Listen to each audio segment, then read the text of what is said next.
So first of all welcome to my channel. ಇವತ್ತಿನ video ಅಲ್ವಾ, ನಮ್ಮದು ನಾರ್ಮಲ್ ವೀಡಿಯೋಗಿಂತ ಸ್ವಲ್ಪ ಡಿಫ್ರೆಂಟ್ ವೀಡಿಯೋ. ಯಾಕಂದರೆ ಈ ವಿಡಿಯೋದಲ್ಲಿ ಅಂದರೆ ಸ್ವಲ್ಪ ಯಾರಿಗಾದ್ರೂ ಯೂಸ್ ಆಗಲಿ ಅಂತ. ಸೊ ನಾನು ನಿಮಗೆ ಯಾರಾದರೂ ಅಂದರೆ ಕಂಪ್ಯೂಟರ್ ಸೈನ್ಸ್ ಇದ್ದರೆ turboC+ ನಿಮ್ಮದು ಕಂಪ್ಯೂಟ್ರಲ್ಲೆಲ್ಲ ವರ್ಕ್ ಆಗ್ತದಲ್ಲ. ಸೊ ನಿಮಗೆ ಮನೆಯಲ್ಲಿ ಅಂದರೆ ಕಂಪ್ಯೂಟರ್ಲೆ ಇರಲಿಲ್ಲ ಆದರೆ ಪ್ರಾಕ್ಟೀಸ್ ಮಾಡಲಿಕ್ಕೆ ಎಂತಾದರೂ ಬೇಕಲ್ಲ. ಸೊ ಒಂದು ಆ್ಯಪ್ ಉಂಟು, ಅದು ಈ ಥರ turboC++ ಅಂತ ನೀವು ಅಂದರೆ ಇದರ ಪ್ಲೇಸ್ಟೋರಲ್ಲಿ ಟೈಪ್ ಮಾಡಿ ಇದೊಂದು ಆ್ಯಪ್ ಬರ್ತದೆ. ಮತ್ತು ಇದನ್ನು ಇನ್ಸ್ಟಾಲ್ ಮಾಡಿ ನೋಡಿ, ಈ ಥರ ಇರ್ತದೆ, ಫಸ್ಟಲ್ಲೇ ಬರ್ತದೆ. ಇದರಲ್ಲಿ ನಿಮಗೆ ಅಂದರೆ ಪ್ರಾಕ್ಟೀಸ್ ಮಾಡ್ಬೋದು, ಅಂದರೆ ನಿಮ್ಮದು ಎಕ್ಸಾಮ್ ಏನಿದ್ದರೆ ಪ್ರಾಕ್ಟೀಸ್ ಮಾಡ್ಬೋದು.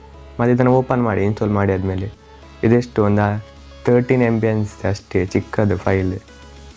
ಫಸ್ಟ್ ನೀವು ಓಪನ್ ಮಾಡಬೇಕು, ಎಲ್ಲ ಹೇಳಿಕೊಡ್ತೆ ಎಂತೆಲ್ಲ ಮಾಡಬೇಕಂತ. ನೀವು ಇದು ಓಪನ್ ಮಾಡಲಿಕ್ಕೆ ಅಂದರೆ ಆಯ್ತಲ್ಲ, ಈಗ ನಿಮ್ಮ ನಾರ್ಮಲ್ ಅಂದರೆ ಈ ಟೈಪ್ಸ್ ಆಗ್ತದೆ. ಮತ್ತು ಇದರ ಕ್ರಾಸ್ ಮಾಡಿ ಸಹ ಮಾಡ್ಬೋದು. ನಾನು ನಿಮಗೀಗ ಈ ಥರ ಹೇಳ್ತೆ, ಅಂದರೆ ನೀವು ಇದರ ನೋಡಿ ಸ್ವಲ್ಪ ಸ್ಕ್ರೀನಲ್ಲಿ ಮೂವ್ ಮಾಡಬೇಕು. ಯಾವುದು ಗೊತ್ತಾ, ಇದು ನೋಡಿ ನಿಮ್ಮದು ಮೌಸ್ ಟೈಪನ್ನು ಇದನ್ನು ನೀವು ಕೈಯನ್ನು ಹ್ಯಾಂಡಲ್ ಮಾಡಬೇಕು. ಸೊ ಫೈಲಿಗೆ ಹೋಗೋದು, ನೀವಿಗೆ ಬಂತಲ್ಲ. ಮತ್ತು ಇದರಲ್ಲಿ ಒಂದು ಪ್ರಾಬ್ಲಮ್ ಉಂಟು, ಎಂತ ಗೊತ್ತು, ನಾವು ಸೇವ್ ಮಾಡಲಿಕ್ಕಾಗಲ್ಲ. ಯಾಕಂದರೆ ನೀವು ಕಂಪ್ಯೂಟ್ರಲ್ಲಿ ಈ ಡ್ರೈವ್ ಇರ್ತದಲ್ಲ, ಇದು ಸೇಮ್ ಕಂಪ್ಯೂಟರ್ ಥರ ನೋಡಿ. ಎಲ್ಲ ನೋಡಿ ಸೇವ್ ಆ್ಯಸಿಗೆ ಹೋದರೆ ನೋಡಿ ಕಂಪ್ಯೂಟರ್ ಥರನೇ ಬರ್ತದೆ. ಈಗ ನೀವು ಅಂದರೆ ಅಲ್ಲಿ ನಿಮ್ಮದು ಹೆಸರು ಬರ್ದೆಲ್ಲ ಮಾಡ್ತೀರಲ್ಲ, ಸೊ ಅದು ಇದರಲ್ಲೇ ಆಗಲ್ಲ. ಯಾಕಂದರೆ ಅಲ್ಲಿ ನಿಮ್ಮ ಫೋನಲ್ಲಿ ಈ ಡ್ರೈವ್ ಇರಲ್ಲ. ಇದ್ದರೆ ನಂಗೆ ಗೊತ್ತಿಲ್ಲ ಅದು ಹೇಗೆ ಮಾಡ್ತಾರಂತ. ನಂದು ಅರ್ಜೆಂಟಲ್ಲಿ ನಿಮಗೆ ಅಂದರೆ ಯೂಸ್ ಆಗ್ಬೋದು ಅಂತ ಹೇಳಿಕೊಡೋದು. ಸೊ ಇದರಲ್ಲಿ ಕೀಬೋರ್ಡ್ ಉಂಟು, ಇಲ್ಲಿ ನೀವು ಎಂತ ಬೇಕಾ ಟೈಪ್ ಮಾಡ್ಬೋದು. ಬೇಕಾದ್ರೆ ನಿಮ್ಗೊಂದು ಪ್ರೋಗ್ರಾಮ್ ಬರಿತೀವಿ ಮತ್ತು ನಿಮ್ಗೆ ಹೇಳ್ತೀವಿ.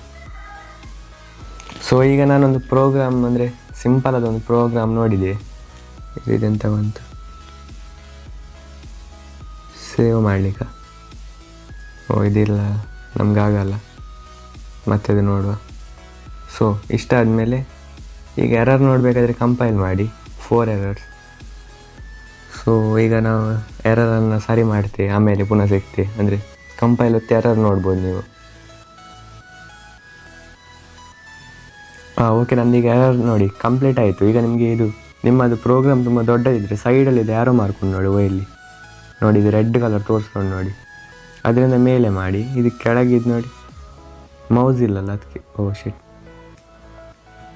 ಈ ಥರ ಆಯಿತಾ ನೋಡಿ, ಕಂಪೈಲ್ ಮಾಡಿದೆ.